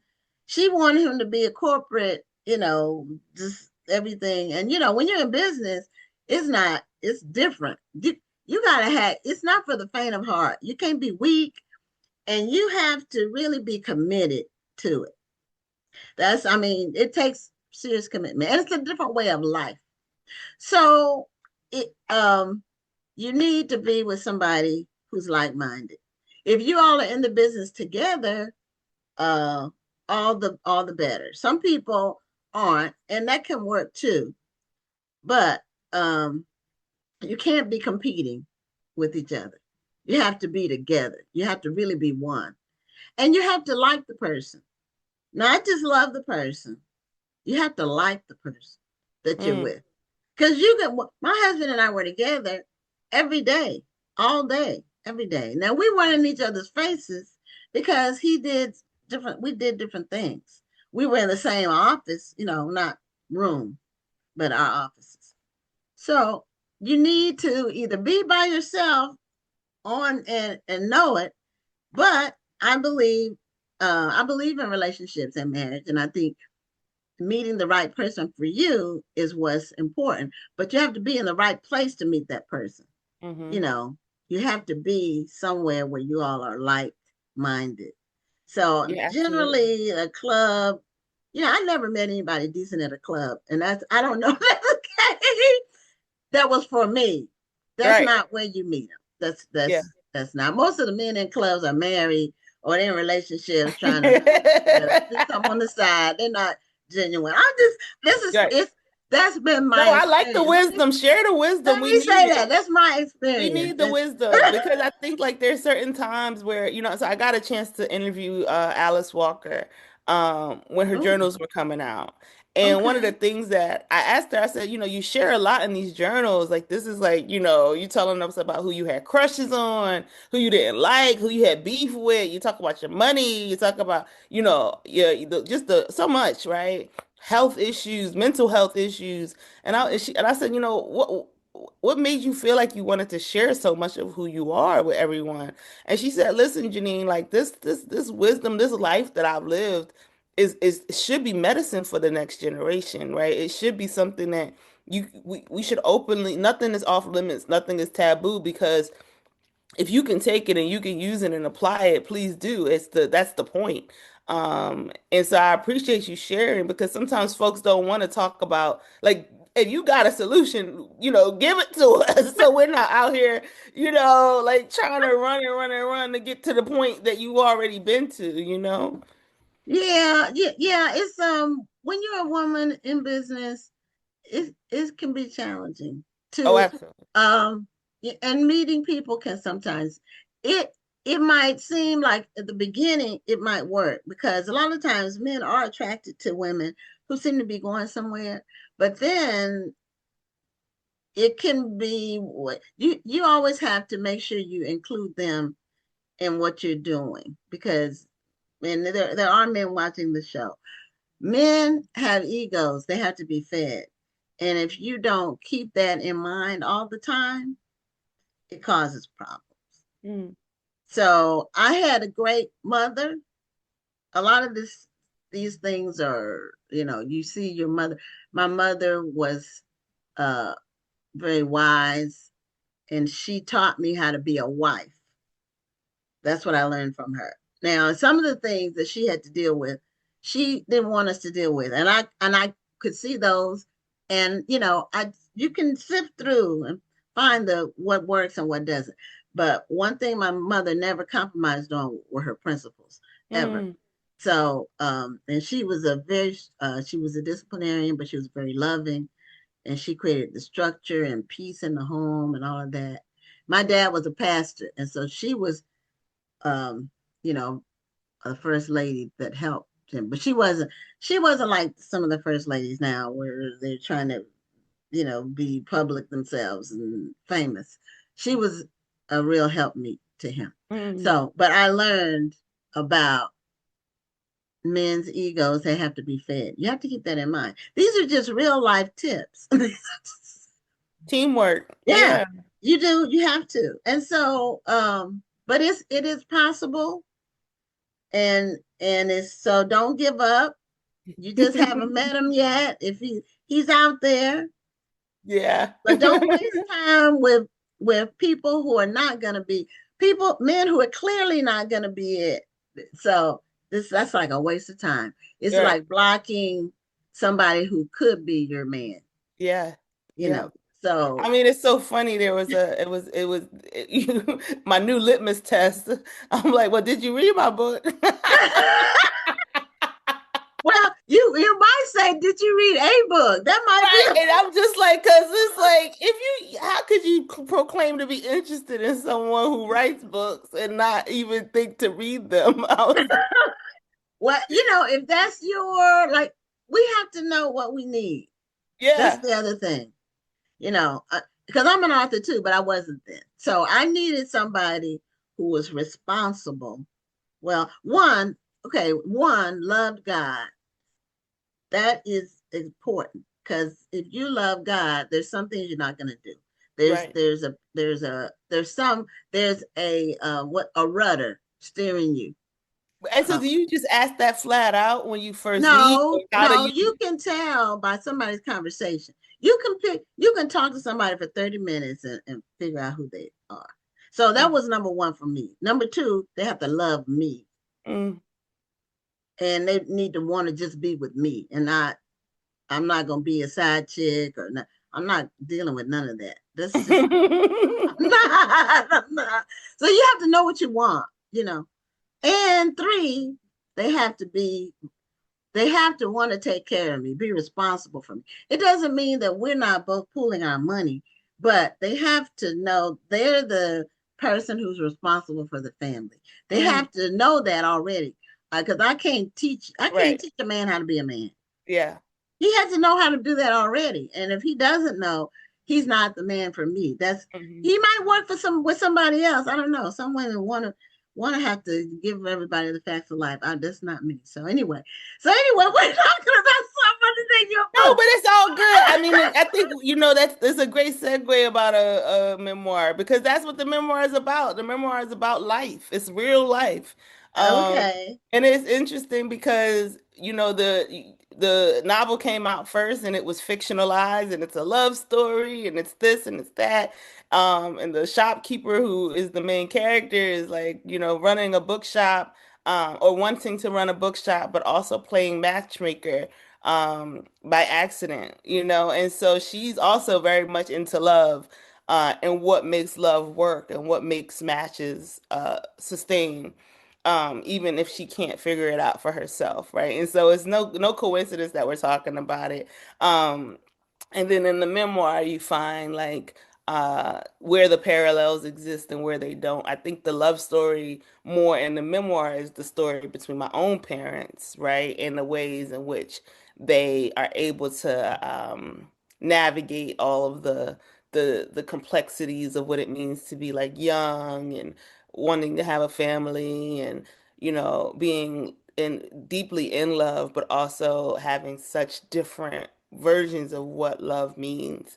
Um, and so it's like, how do you make this work? Can you make it work when when you have different definitions, and it Well, being that is true. because we're talking about words and we're talking about books, and which really means we're talking about philosophy and ideas, Yes. it's like, how do you find alignment on certain things, and in the midst of like lots of upheaval, right? My mother went blind when we were children, right? And so what does Oh, that mean for a relationship? My father was diagnosed with a terminal illness when we were children. So what does that do to a relationship? These I mean, and this is real, right? hmm These are real things that happen in our real lives, and it's the way in which we learn how to navigate this life. And then you have this child that comes out of it. You have three children that come out of it, and throughout the memoir, my father calls me number two, right? He calls us all by our birth order, right? So he doesn't call us by our names. And I say to him, Dad, like, it works for my sisters, but number two also has another meaning. I don't want to be number two. And he's just, he's constantly in the memoir telling me to shut up. Which is part, it's kind of it's one of the reasons why the book is called Shut Up and Read, Oh, among okay. other reasons, right? But Okay. you have this whole, when I approached Amistad HarperCollins about the book, I remember early on they were like, "This title is kind of aggressive, Jeannine. Shut up and read." Like, but when you dig into the actual memoir, you realize that it has a lot more to do with listening, and learning how to be better listeners to one another, both, listening to ourselves, right, and hearing that call that we often hear on our lives, but sometimes don't make the time to really listen to that call, listening more to one another. I think we've gotten to a place in our society where folks are excited to share, excited to express. Social media really help with that. But the other side of that is learning how to be better listeners to one another. Even when people are saying things we don't necessarily want to hear, maybe that's the time to listen even more. Um, and then that third version of listening to something much higher than ourselves and much higher than our day-to-day relationships. And so that's kind of why there's the thread about listening to Miss Harriet, listening to our ancestors, listening to those who came before us, Yeah. making space for them in our daily operations so that we can, we're not trying to, like I said to you earlier, not trying to start from scratch with things that were Right. already. Reinvent the wheel. We Right. don't have You to know do what I that mean? Things every that time. a lot of this was already laid out in one of the places that many of these ideas and concepts are laid out are in books. Yes, Um, and that's so true. imagine if we just decided to spend more time shutting up and reading. We could learn a lot. There's all that data that says that reading has the same effect on our brains as meditation and prayer. And so hmm we could be, all of those things could help us as a society in many ways, as you can imagine. Yeah. Well, um, now, how are the books doing? Have you gotten any feedback I yet? get so much feedback. We got like I got my publisher's weekly review, I got my Kirkus review, I got my shelf awareness. It's interesting to kind of like be in this world where, and for folks who aren't, authors yet or aspiring authors, there's all of these pieces to being an author that you don't necessarily hear about until you enter into the gates, and the ways in which those reviews like just like with a movie, they help to determine who's going to read or where you'll be positioned. And so we've gotten some really great reviews there. And then, I got a chance. I was the audiobook reader for Shut Up and Read, which meant that, Okay, and not many debut folk get to do something like that, right? that's And true. so it means that folks get to kind of hear my real voice and connect with my story in a different way. And also for me, I'm just expanding, right? I'm expanding my lexicon, my what I can and cannot do in this world has just expanded so tremendously in the last few years, and what I believe I can and cannot do. And so the books are, from what I understand, they're doing really well.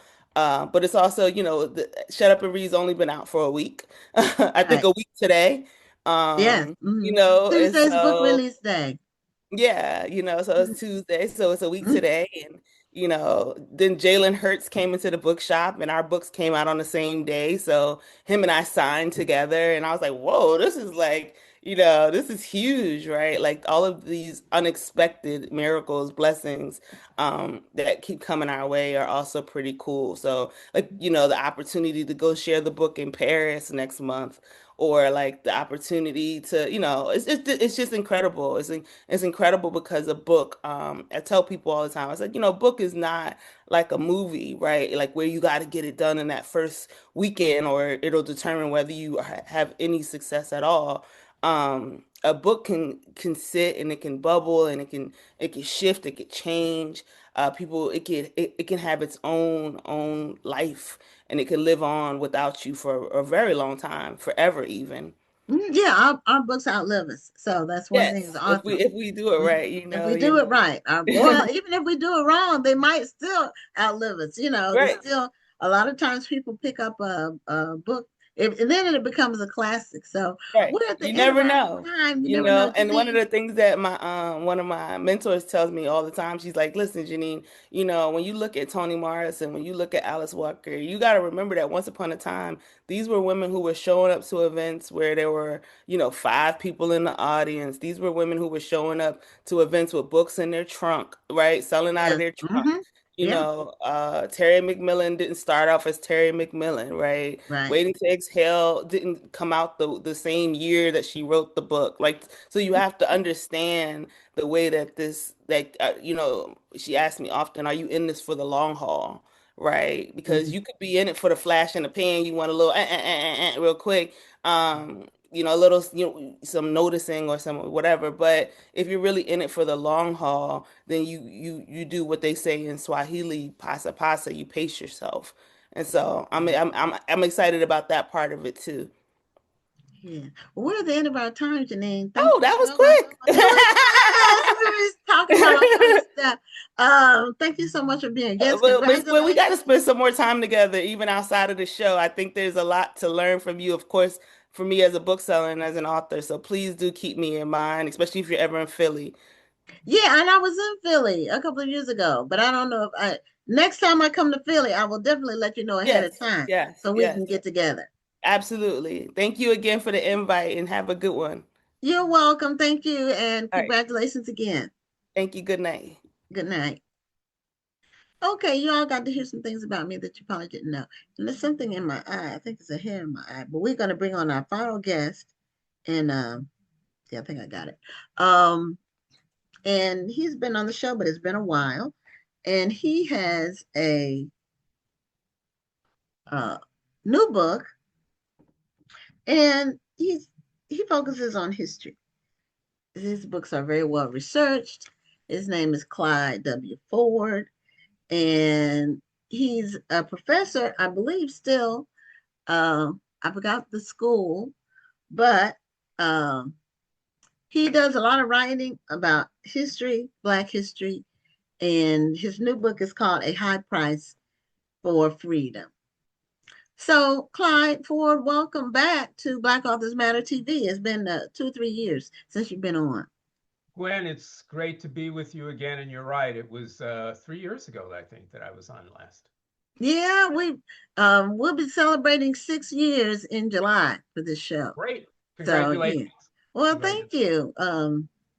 Longevity has its rewards. It So, does. do you have a copy of your new book with handy? Right here. Okay, A High Price for Freedom. And it's about some of the voices from the past that heretofore we haven't heard about or haven't heard from.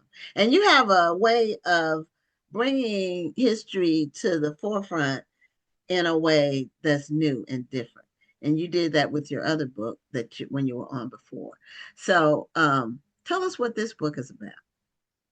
Well, excuse me. When I was writing Of Blood and Sweat, that's my previous book. Yes. It was just about the time that Juneteenth was made a national holiday. Okay. And I started to wonder, why is it that people like Greg Abbott and Ron DeSantis were in favor of that when these were individuals which were so against the teaching of Black history? And the more that question bugged me, the more I wanted to know the real story behind Juneteenth. Now, in doing the research for my last book, I came across an interview from 1937 during the Roosevelt administration, the Works Progress administration, WPA. There were writers sent throughout the South to interview people who were formerly slaves. And there was a 92-year-old formerly enslaved man named Felix Haygood, who was alive in Galveston, Texas in 1865 for the first Juneteenth. And this was a fascinating interview because what he said about Juneteenth was completely 180 degrees different from everything that I'd heard from all that Black folks have been told and been telling each other about that day. And as I read what he said about what it was really like, I realized that somebody was pulling the wool over a whole lot of people's eyes. And I don't particularly like it when somebody pulls the wool over my eye. I want to get to the truth. And as I got to the truth of Juneteenth, a number of other issues in African American history rose to the surface. And I said, oh my God, this isn't just about Juneteenth. This is about African American history writ large, where there are so many things people think they know, including Black folks, think they know about Black history, that the facts of history don't bear out. So that's why I wrote the book. It was really my own questioning, wanting to get to the truth behind Juneteenth. Oh, wow. Now, I live in Texas. I'm not from Texas, but I've lived here a long time. I know that. And in fact, when I first moved here, a white gentleman that I was doing some work with asked me when my birthday was. And I moved here from DC, from Washington, DC. And my birthday is on June 20th. Okay. So he said, oh, your birthday is right after Juneteenth. And I said, Juneteenth? What in the world is that? I had never heard of Juneteenth. So I never heard of it until I came to Texas. And so Texas politicians like Greg Abbott and John Cornyn, and because they're from Texas, it has a deep meaning for people from Texas of all, well, Black and white. So that's one of the reasons why Greg Abbott was in favor of it. Now, I don't know why. I know it's a Texas-based originated holiday, but because that's the gentleman from Galveston you mentioned.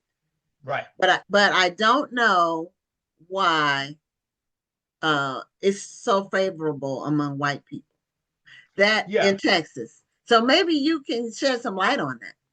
Well, I don't think most white people or Black people know why it's so favorable. But after doing the research, I think I've got a good idea why. what we hear about Juneteenth is that it was a day in which ignorant Black folks finally found out they were free. That's pretty much the bottom line, that we didn't know, African Americans did not know up until General Granger arrived in Texas that they were free. So the interviewer for Felix Haygood asked him this question in 1937. And Felix Haygood said to this interviewer, "We knew what was going on in the war all along. We had newspapers then just like you do now. We knew the North had won the war. We knew there was an Emancipation Proclamation. We just didn't know what would become of it." Now, that's a very different story than what we've been told.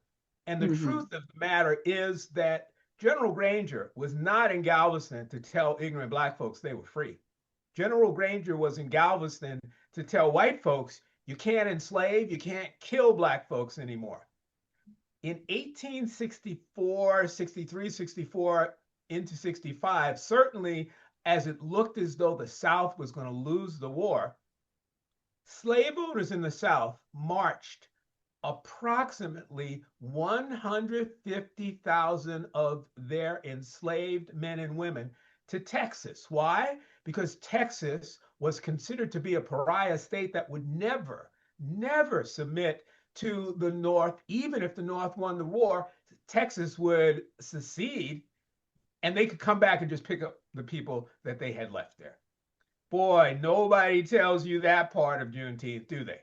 Because that's the part that's a real ugly truth about what was really going on in Texas, that it was supposed to be a depository for African Americans, that white enslavers in the South could simply come back after the war, regardless of who won, and pick up the people that they left there, go back South, and keep them enslaved.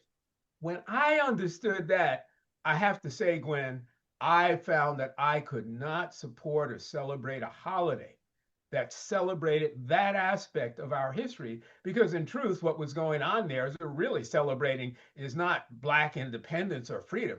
We're celebrating white oppression, and I just could not do that. That's just one aspect of June 19th.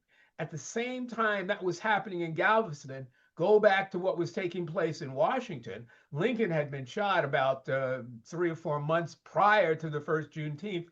And to the week of Juneteenth, the newly installed president, Andrew Johnson, and I don't want to give away all the story that I tell in the book, but I'll just say this.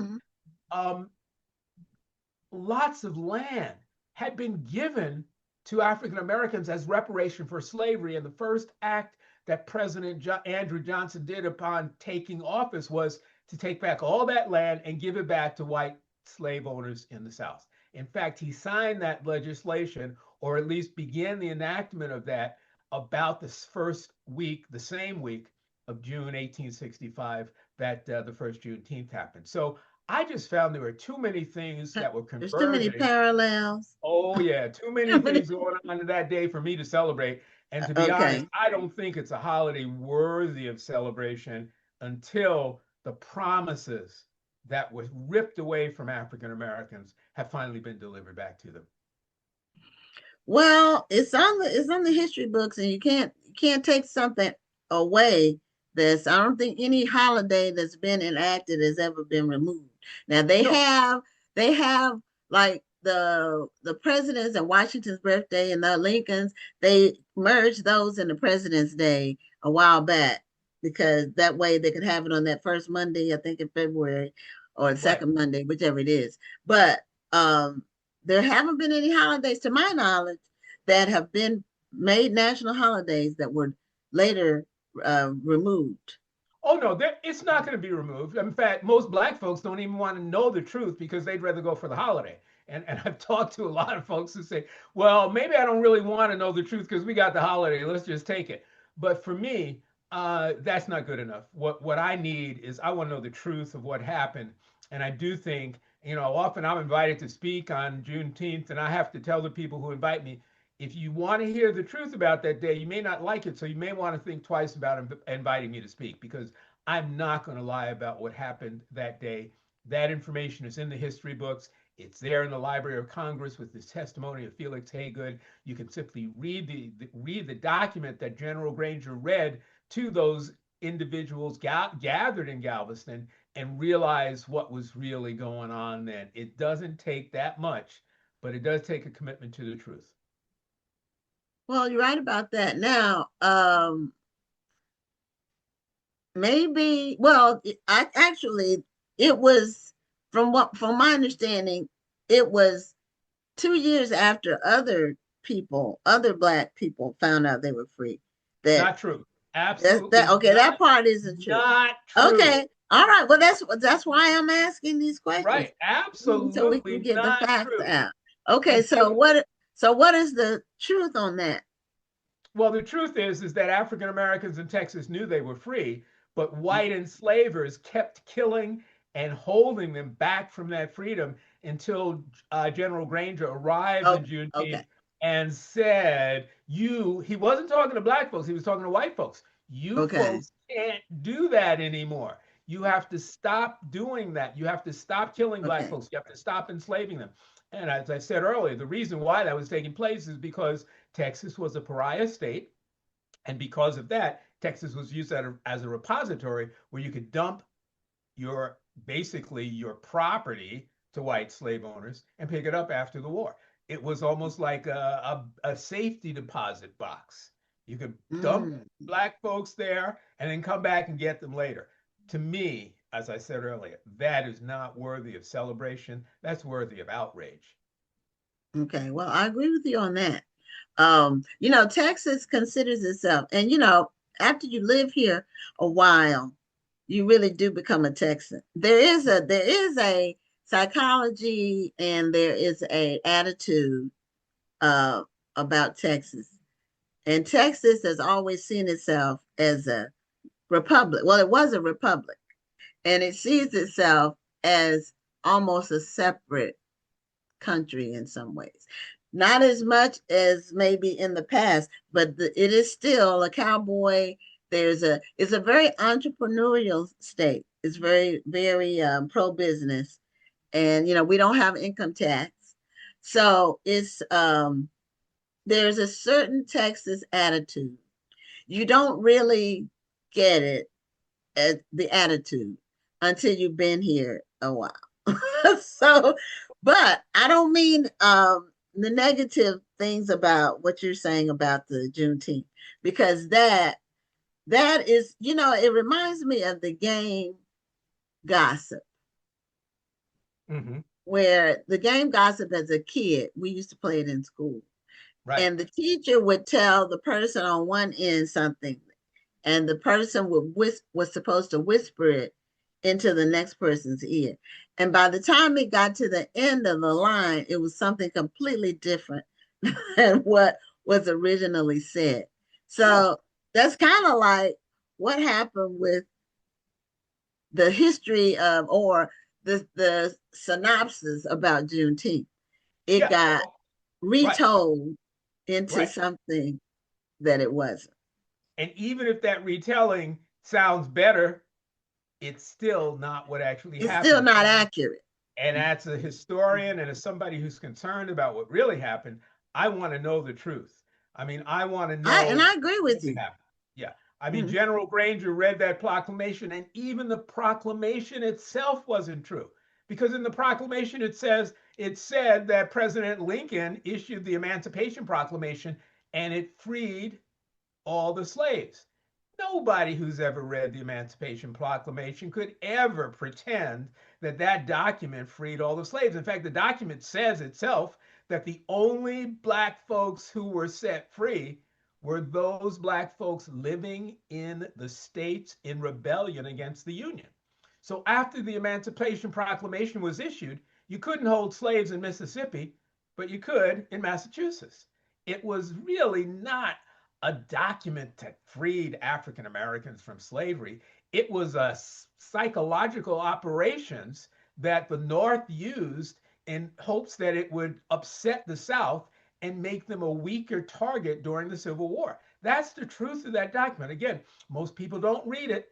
It's right there. You don't have to believe anything I say. You can simply go to the document and read it. It says right there in the small print that this document simply is applied to those African Americans living in the states in rebellion against the Union. Okay. So then how did the winning of the war by the North, is that what made it enacted? The Well, freeing of the slaves? listen, even the North's victory did not free African Americans. I mean, maybe the 13th Amendment might have, but the truth of the 13th Amendment, it was not even fully ratified until, get this, 2013 by Mississippi. So we're not talking about something, again, most people don't recognize that or realize it. I don't think New Jersey signed on to the 13th Amendment outlawing slavery until it was in the early 1900s. So this is an issue that people who don't really care that much about history just don't really take to heart and don't really look into. But if you do care about history, if you feel it's important because what happened in the past affects what happens now, you realize that a lot of what people have taken for granted and think they know is just not true. And that's really the reason that I wrote this book. Okay. Well, what I'm getting at though is what it may not have been on paper, but Right. in practice, what was the action that freed the slaves? Was it the end of the Civil War? Is that I don't what? think, yeah, I don't think so. I mean, come on, if you really look at it, Lincoln, even in issuing the Emancipation Proclamation and following up on that, Lincoln said he didn't really know what he thought African Americans should do after the war, other than not be violent and maybe go find jobs from where they used to be working. So what happened right after the Civil War, really, in my mind, and I think W.B. Du Bois said it the best, is that there was a moment in which African Americans stood in the sun of freedom, and then they were right back to slavery simply by another name. Because what was the system of slavery was replaced by sharecropping and Yes. lots of other activities, and you had the rise of the Klan and white citizens councils. It And did. so in many instances, it wasn't as though the end of the Civil War freed African Americans as well. I would argue that it wasn't until the 1960s that voting rights were established, and now you've got those same voting rights attempted to be stripped away. So I can't really, I have to be honest with you, Gwen, and say from a historian's point of view, I don't see a point in time in which I can point to and say that point in time was when African Americans were really free, because we are still fighting for the same basic freedoms that we have been fighting for ever since 1619. And that is the right to vote, the right to determine our own destiny within this country. And come on, I mean, just look at what the Congress and the Supreme Court's doing with voting. They are gutting all of what has happened during the 60s when men and women gave their lives simply for the right to cast a ballot.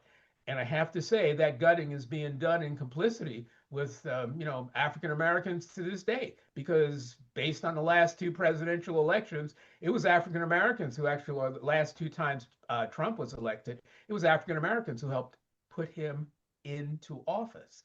And so it's hard as a historian to look at what's going on with the history of Black history and have any great feelings that, oh, here's a time in which really African Americans were free from the shackles that they were oppressed with ever since we've been here since 1619. Unfortunately, other minority groups are experiencing those exact things today. Men in masks, they may not be white hooded masks, but they're in masks, carrying weapons, are killing citizens. It's happened in Minnesota, it's happened in Texas, it's happened in other parts of this country. So again, as a historian looking back, you see too many parallels for what happened then happening right now, and it concerns me tremendously. Okay. So basically the change was that one person or a white person couldn't own a Black person. I mean, as chattel. Yeah, in the South. In the South. That's Okay. what happened. In the North, and the British newspapers picked up on this. There was a newspaper in Britain that said, well, that's that Emancipation Proclamation. What a hypocrisy. This is 1860s, in the 1863 or 4 when it was first issued. I guess the truth of it, this is this British newspaper saying, is that the only way you can own slaves in the United States is if you're loyal to the Union. And that was the truth of the emancipation. So yes, it may have been that the emancipation had that in it, African Americans in the South were free, but that did not free them. The end of the Civil War did not free them. It was more of the extent to which the 13th Amendment was passed, the 14th Amendment was passed. There was some voting rights extended. Eventually, those voting rights really were extended further in the 1960s. Those were the things which made a difference, palpable difference in the lives of African Americans when they could begin to elect leaders, often other African Americans who were more favorable to the interests that they had, which again, I go circles right back to this day and age, right back to today, when those very voting rights are being stripped from African Americans right and left, along with stripped from other minorities in this country as well, too.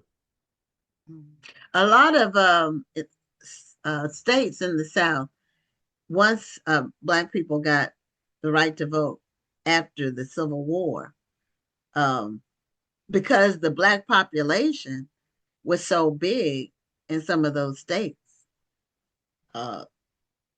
you had a lot of Black elected people in the South.